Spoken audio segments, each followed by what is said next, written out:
आवाज़ एक ऐसी चीज़ है जो कि दाऊद अलैहिस्सलाम के पास और सुलेमान अलैहिस्सलाम के पास ये ऐसे अंबिया हैं जिनके पास एक मौजज़ा था आवाज़ को कंट्रोल करने का, साउंड को कंट्रोल करने का, और साउंड के थ्रू ही एक ऐसी रेजोनेंस अब क्रिएट की जा सकती है जिसके थ्रू यही एनर्जी को कंजर्व जो है ना कॉन्सेंट्रेट किया जा सकता है to create a black hole somewhere.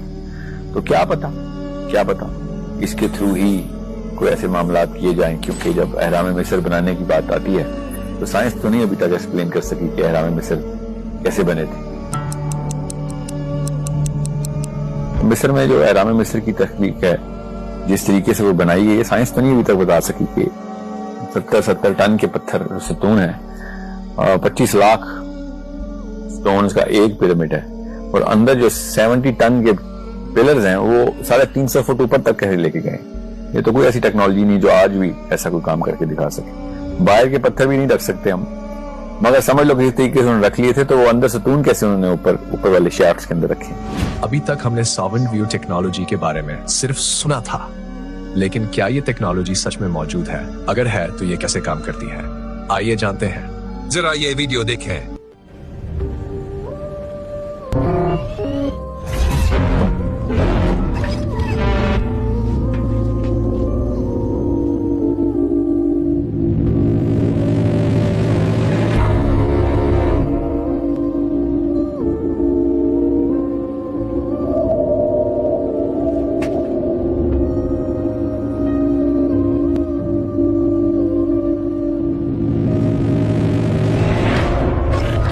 Some experts believe that the ancient Egyptians used a technique called acoustic levitation.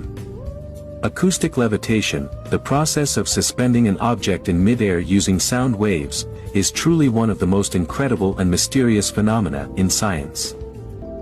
The most commonly used frequency for levitation is in the range of 20 kHz to 40 kHz, which is beyond the range of human hearing.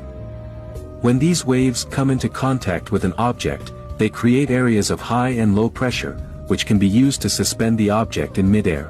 साइंसदान समझते हैं कि acoustic लिविटेशन के जरिए ही अहराम के पत्थरों को ऊपर उठाया गया होगा।